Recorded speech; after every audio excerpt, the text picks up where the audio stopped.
नमस्कार दोस्तों, मैं हूं आगम सिंह सिसोदिया। स्वागत है आप सभी का। आज हम आपको दर्शन कराने जा रहे हैं देशनोक करणी माता मंदिर के, जिन्हें चूहों की देवी के नाम से भी जाना जाता है। ये मंदिर बीकानेर से लगभग 30 किलोमीटर दूर देशनोक में स्थित है।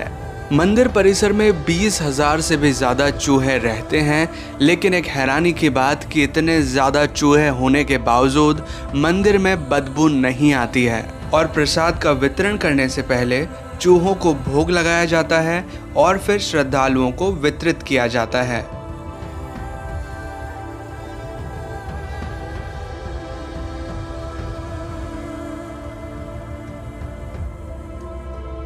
करणी माता मंदिर के पीछे एक इंटरेस्टिंग स्टोरी है, एक इंटरेस्टिंग इतिहास है, जो कुछ ही देर में हम आपके समक्ष प्रस्तुत करेंगे।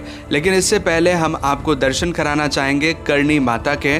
और अभी जो ये दृश्य आप देख रहे हैं, ये लाइव आरती का दृश्य है। जब सुबह आरती होती है करणी माता की, तो उस दौरान का दृश्य है, जो कि अभी आप देख सकते हैं।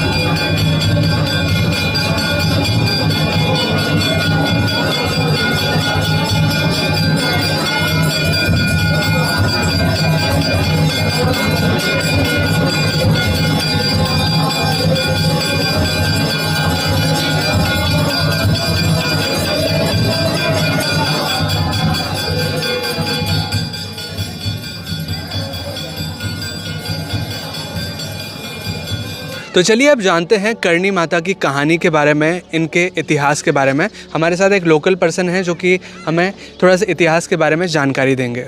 नमस्ते सर। नमस्ते। जय करणी माता। जय करणी माता। करणी माता का गांव है सुआप, जोधपुर जिले में जी। करणी माता का जन्म सुआप में हुआ था। करणी माता के जो पिताजी थे, उनका नाम मेहो जी है। उनके मतलब क्या है, पहले कोई भी औलाद नहीं थी, तो करणी माता के पिताजी है वो पाकिस्तान के अंदर अपने माता का मंदिर पड़ता है जी। वो वहाँ पे गए, वहाँ पे जाके प्रार्थना की उनको कि मेरे कोई औलाद नहीं है। तो इंगलाज माता ने उनको वरदान दिया कि मैं आपके पत्नी के पेट से जन्म लूँगी। तो ये करणी माता है जो इंगलाज माता का रूप है। ठीक है। इनका जन्म सुआप में हुआ था। ठीक है। फिर इनकी माता जी की शादी कर दी गई। अच्छा। ये हमारे से 40 किलोमीटर साटी का गांव पड़ता है। यहाँ से देशनोक से साटी का गांव 40 किलोमीटर पड़ता है। वहाँ पे इनकी शादी कर दी गई। शादी जैसे ही डोली उठ के थोड़ी दूर ही चलते ही क्या है, जैसे बारातियों को प्यास लग गई। फिर वो क्या है, पानी पीने के लिए वहाँ बस वो खड़ा कर दी। पहले पालकियों में डोली जाती थी, पालकियाँ नहीं होती है, उनमें डोली जाती थी। तो बोला प्यास लग गई है, तो वहाँ रुके। फिर वो क्या है कि सब ने पानी पिया। तो फिर करणी माता के पति का नाम था डेपो जी। तो फिर डेपो जी ने बोला भाई इनको ही पानी पिला दूं, करणी माता को। जैसे ही पर्दा उठाया तो माता जी शेर के ऊपर बैठे दिख गए उनको। तो वो डर गए। वो बोले ये क्या है? तो क्या, मैं तो एक देवी हूँ, मेरी बहन गुलाब बाई है, उनसे आप शादी कर लो। तो माता जी ने क्या है, अपने पिताजी को बोला कि गुलाब की शादी इनसे करवाओ, डेपो जी से। मैं तो एक देवी हूँ, मैं तो ध्यान अवस्था में हूँ। तो फिर क्या है, उनकी शादी करवा दी। उनकी शादी के बाद उनके 4 लड़के हो गए। ये देशनोक गांव। किनके लड़के हुए? करणी माता की बहन गुलाब बाई, उनके 4 लड़के हुए, जो माता जी अपने ही पुत्र मानते हैं। अच्छा, अपने पुत्र मानते हैं। फिर माता जी क्या है, साटी का अपने ससुराल छोड़ के यहाँ देशनोक आ गए। अच्छा। यहाँ ये नेड़ी जी मंदिर है। पहले ये छोटा सी की एकदम झूंपड़ियाँ कर ली माता जी ने। यहाँ गायें चराते थे। ये 36 किलोमीटर में जंगल है पूरा। अच्छा। फिर माता जी यहाँ बैठ गए, गायें चराने लग गए। ये हमारे से 9-10 किलोमीटर जांगलू गांव पड़ता है। ये उसका पूरा राजा का जंगल था। अच्छा। तो फिर राजा का नाम था कानजी सांकला। तो माता जी की गायें देख के राजा के सैनिक ने देखा ये कौन है, ये अपने घोड़े चल रहे हैं, ये गायें कौन लेके आ गया। तो वो आके बोले ए डोकरी खड़ी हुई, यहाँ से ले जा गायें, ये क्या कर रही है? तो बोले बेटा गायें चल रही, इतना बड़ा जंगल है। के नहीं। तो उन सैनिकों के मुंह है जो लोमड़ी के बना दिए। अच्छा। माता जी ने। फिर वो सैनिक वहाँ गए। तो राजा बोला आप कौन हो? कि हम आपके ही सैनिक हैं। तो क्या ये कि एक डोकरी आई हुई है गायें लेके, उन्होंने हमारे मुँह ऐसे कर दिए। तो राजा बोला चलो। फिर वो राजा यहाँ पे आया, ये नेडी जी का स्थान है ना, यहाँ पे आया। वो यहाँ पे आया, बोला ए डोकरी जा यहाँ से। माता जी बोले ऐसा मत करो, गायें चल रही है। जन के नहीं जा तो ठीक है कि मेरी ये माता जी की एक सेवा की पेटी थी। माता जी खुद मतलब क्या है, आवड़ माता की सेवा करते थे।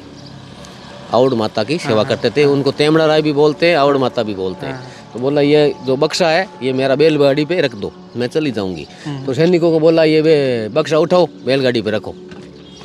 सैनिक जैसे ही बक्से का हाथ लगा था, बक्सा कैसे उठे? वो तो माता जी की शक्ति थी उसमें। तो राजा ने हाथी लगा दिए, हाथी से ही मतलब घींच ले उनको, लेकिन हाथियों से ही नहीं घींचा गया। राजा खुद राजा से भी नहीं उठा। तो बोला तो आप ऐसे है तो आप मेरी मौत बताओ। तो कह मौत मत मांगो बेटी, वरदान मांगो। कि नहीं नहीं मेरी मौत बताओ। तो कह जा तू 2 महीनों में मर जाएगा। जन कह नहीं नहीं 2 महीनों में राजा हूँ, युद्ध में ही मर जाऊँ, आपकी बात रह जाए, अभी बताओ। तो फिर माता जी ने एक त्रिशूल से रेखा खींची, ये रेखा पार करो आप। जैसे ही वो घोड़ा रेखा एक कदम भी आगे बढ़ाया, वही माता जी ने शेर बन के उनको ख़त्म कर दिया यहीं। अच्छा। उनका नाम था कान्जी। कान्जी।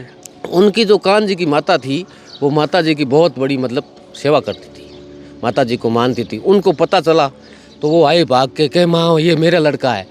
तो क्या अब क्या कर सकते हैं? तो कहे नहीं नहीं माँ ऐसा मत कर। तो ठीक है मैं इसको एक बार जीवन दान दे सकती हूँ। तो माता जी ने राजा को वापस जीवा दिया। बोला आप सीधे चले जाओ, पीछे मुड़ के मत देखना। तो राजा ने जाते ही थोड़ी दूर जाते ही पीछे देख लिया। पीछे देखते ही राजा वही वापस खत्म हो गया। आज वो राजा है जो भौमी जी के रूप में है। अच्छा। वो भौमी जी के रूप में है, कान्जी भौमी जी। हाँ। जहाँ ये देशनोक वालों की जात भी लगती है शादी के, जो शादी करके जाते हैं ना। तो माता जी ने बोला भाई जो मेरे को मानेगा वो आपके लड़के को भी मानेगा। हाँ। माता जी का जो एक छोटा लड़का था, हाँ। लाखन, हाँ। यहाँ हमारे से 50 किलोमीटर कोलायत गाँव पड़ता है। हाँ। वहाँ कोई मेला लगा हुआ था। हाँ। वहाँ गया था तो वो क्या तालाब के अंदर डूब गया था। हाँ। कोलायत में क्या कपिल मुनि का स्थान है, कपिल मुनि है उनका स्थान है। तो वो डूब गया, माता जी को पता चला, माता जी भाग के गए वहाँ। कपिल मुनि को बोला मेरे बच्चे को जीवन दान दो। उनके कपिल मुनि ने बोला मरे हुए नहीं जीते हैं। तो माता जी गई यमराज के पास। यमराज को बोला भाई मेरा लाखन बेटा है, छोटा छोटा लड़का था, उसका नाम था लाखन। उनकी बहन का, हाँ वो माता जी अपना ही मानते थे। बोले मेरे लाखन को जीवन दान दो। तो वो यमराज बोला यहाँ आए हुए कभी कोई जाते ही नहीं है। तो क्या आज तक कोई माँ पीछे आई थी क्या लेने? पहली माँ हूँ मैं, पीछे आई हूँ।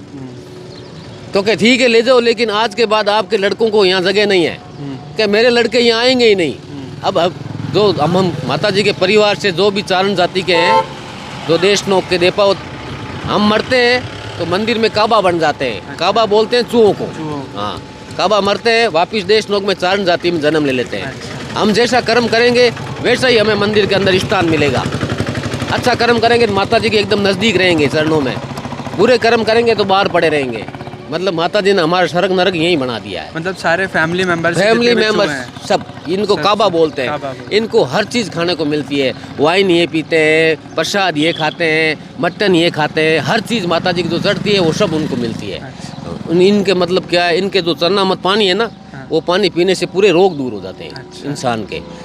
यहाँ अपने चित्तौड़गढ़ का एक रायका है, उसको मतलब क्या है कोई डॉक्टरों ने उत्तर दे दिया था, वो क्या अब ले जाओ इसको। तो उसकी माँ को सिर्फ चूहे ही दिखे थे सपने में। तो उन्होंने पता किया भाई चूहे वाला मंदिर कौन सा है। तो पता चला कि देशनोक के पास बीकानेर जिले में देशनोक गांव पड़ता है, वहाँ है। तो उसकी माता जी क्या है, हमारे मंदिर वो मंदिर है ना, उस मंदिर के जस्ट सामने एक धर्मशाला है, करनी धर्मशाला, वहाँ पे लाके उसको लेटा दिया।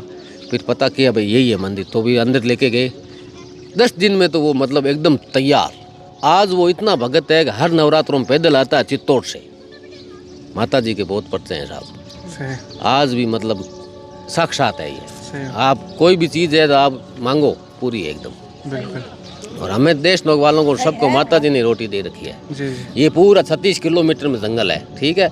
कार्ती उतरती 14 को बहुत बड़ी परिक्रमा लगती है, कम से कम 15 लाख आदमी आते हैं। 36 किलोमीटर की परिक्रमा है माता जी की। ये माता जी का इतिहास है साहब। जय करनी माता, जय करनी माता, जय करनी। अभी हम आ चुके हैं करनी माता मंदिर के बाहर के शॉप्स में, जहाँ पर मिठाई और प्रसाद वगैरह मिलते हैं। मैं यहाँ पर ये जानना चाहूँगा शॉपकीपर भैया से कि जो चूहे मंदिर में रहते हैं, क्या वो प्रसाद को नुकसान पहुँचाते हैं या नहीं पहुँचाते? थोड़ा आप बताएंगे कि प्रसाद को खराब करते हैं? चूहे खराब नहीं करते सर, ये तो माता का संतान है। जी जी। इनका झूठा खाने से और कोई नुकसान नहीं होता। अच्छा, मंदिर के बाहर आपको कुछ इस तरह के दुकानें भी मिल जाएंगी जिसमें कि आप प्रसाद ले सकते हैं, या फिर भगवान के इस तरह की मूर्तियाँ या फिर इस तरह के फ़ोटोज़ और मिठाइयाँ वगैरह भी अपने घर ले जा सकते हैं।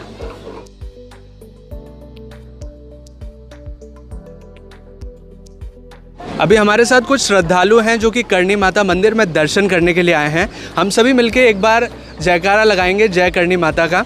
तो एक बार मैं 1 2 3 बोलूँगा, हम साथ में मिलके एक साथ बोलेंगे जय करणी माता। 1 2 3।